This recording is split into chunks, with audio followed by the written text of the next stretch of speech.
Gol bukanlah masalah yang besar untuk ketiga pemain lini depan Liverpool.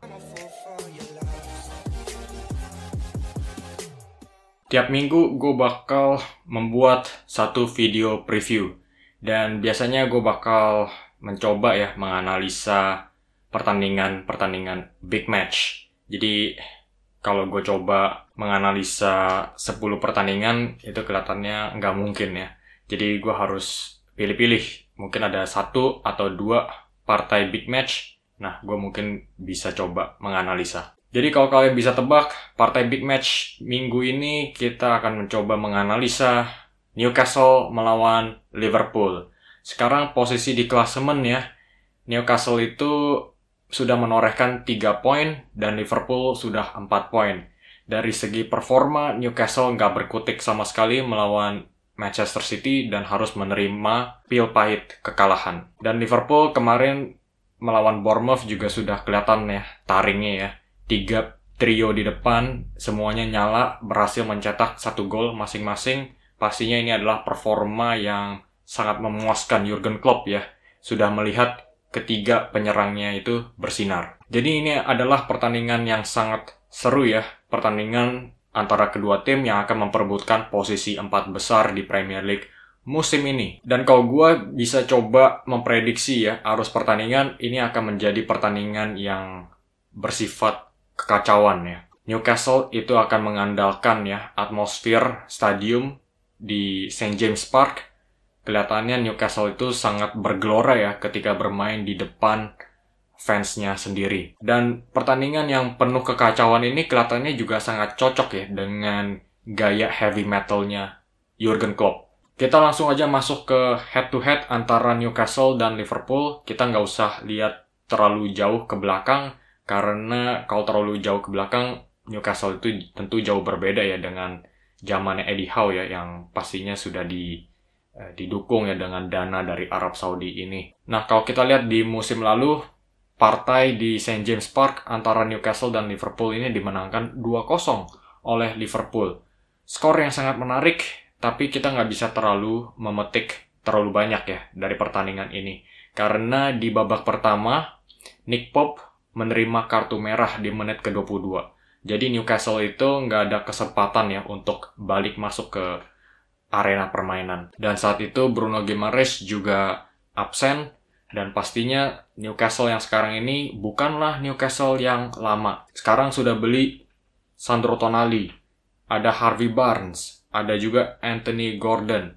Ini adalah Newcastle yang jauh berbeda. Kalau kita lihat di partai sebelumnya melawan Manchester City, Newcastle nggak berkutik sama sekali. Manchester City langsung ganas di menit pertama. Midfield United sama sekali nggak berfungsi, mesinnya nggak jalan. Newcastle sebetulnya ada beberapa kesempatan emas sih ya, untungnya. Dan ketika bola itu sudah mengalir ke lini depan, sayangnya pemain-pemain seperti Miguel Almiron ini tidak membuat keputusan yang tepat ya. Ketika dia menerima bola, dia sering kali menyia-nyiakan peluang tersebut. Dan Alexander Isak yang pastinya diandalkan Newcastle United untuk memanfaatkan garis tingginya Manchester City ini pun juga nggak mendapatkan servis bola sama sekali dari lini tengah, karena lini tengahnya itu sama sekali nggak berkutik. Tapi di partai melawan Liverpool ini, Newcastle adalah monster yang berbeda. Mereka akan bermain di depan penggemarnya sendiri.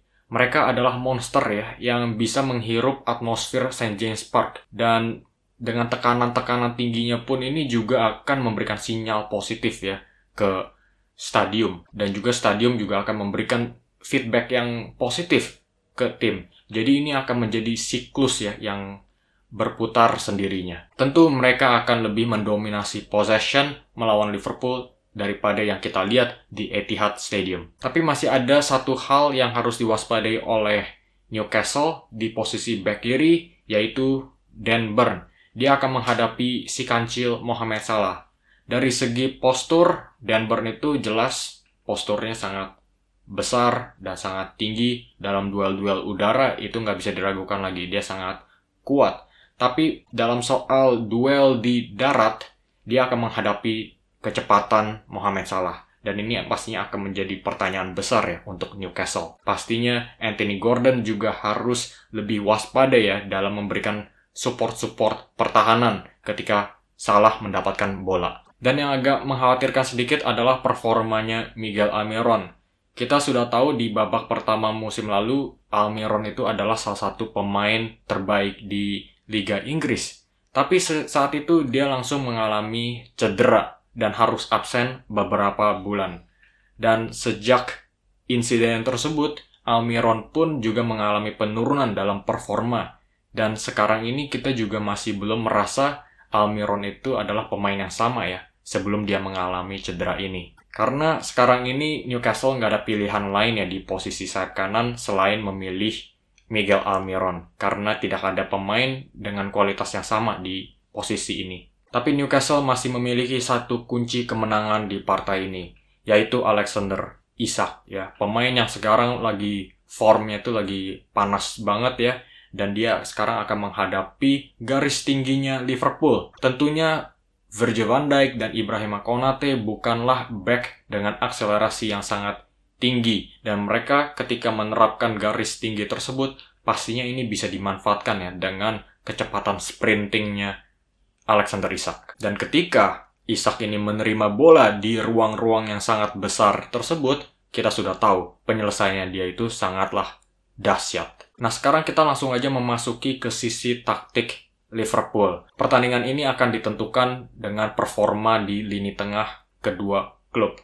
Yang menjadi pertanyaan untuk Liverpool adalah, apakah lini tengah mereka bisa menghadapi tekanan-tekanan tinggi dan permainan fisiknya pemain-pemain Newcastle di lini tengah. Kalau kita bandingkan ya, pemain lini tengah antara kedua klub ini ya, dari segi fisik, Alexis McAllister, Wataru Endo, dan juga Curtis Jones, dan Dominic Szoboszlai, mereka itu agak sedikit kebanting dengan tenaga fisiknya Joelinton, Sandro Tonali, dan juga Bruno Guimaraes. Ketiga pemain Newcastle ini pastinya akan memberikan pressing-pressing tinggi terhadap lini tengah Liverpool. Apakah Liverpool bisa hidup dengan tekanan-tekanan tinggi seperti ini? Jadi mungkin yang menjadi penyelamat untuk Liverpool di pertandingan kali ini ya, mungkin memang betul Newcastle unggul dalam segi permainan fisik. Tapi kalau Liverpool ingin mendapatkan sesuatu dari pertandingan kali ini, mereka harus lebih tajam lagi dalam segi teknik, dalam segi operan-operan pendek, dan juga operan-operan lambung, dan juga sentuhan-sentuhan bolanya. Ini harus lebih tajam lagi. Dan juga tentunya Trent Alexander-Arnold akan memberikan supportnya ke lini tengah ya, sebagai inverted fullback yang masuk ke lini midfield Liverpool. Tapi kalau dia ingin memberikan support, dia harus bermain lebih bagus lagi. Karena seperti yang kita lihat melawan Bournemouth, ketika dia masuk ke lini tengah, kontrol bolanya pun jauh ya, nggak mirip sama sekali dengan kontrol bolanya Thiago Alcantara atau Andrea Pirlo atau pemain-pemain seperti ini. Dia sudah kehilangan bola 2 kali ya, kesalahan yang sangat fatal melawan Bournemouth, dan 2 momen ini akhirnya berujung 2 gol. Untungnya 1 gol dianulir offside. Jadi memang betul Liverpool itu memiliki banyak permasalahan ya di lini tengah maupun di lini belakang. Tapi nggak bisa diragukan lagi, lini depannya Liverpool itu lagi hot banget.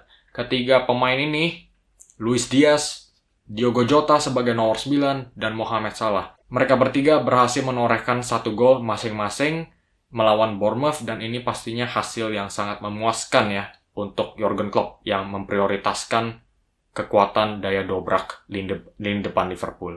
Gol bukanlah masalah yang besar untuk ketiga pemain lini depan Liverpool, tapi yang menjadi permasalahan adalah service yang akan mereka dapatkan. Kalau kita lihat, Newcastle akan melakukan pressing-pressing tinggi.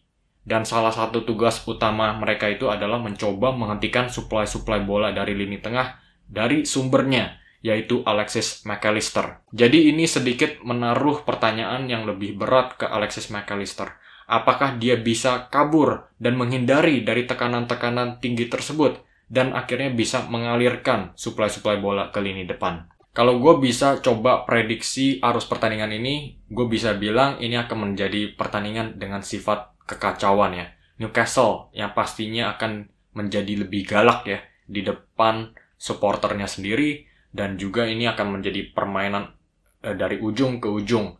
Dan sifat permainan seperti ini kelihatannya juga sangatlah cocok ya dengan gaya heavy metal Jurgen Klopp. Coba kasih pendapat kalian di komen di bawah siapa yang akan memenangkan pertandingan ini. Jangan lupa klik like dan subscribe karena gue bakal terus upload konten-konten Premier League di hari-hari mendatang. Buat kalian yang sudah subscribe ke channel ini, terima kasih banyak atas dukungan kalian. Oke, sampai di sini aja video hari ini. Sampai jumpa di video selanjutnya dan terima kasih sudah menyaksikan.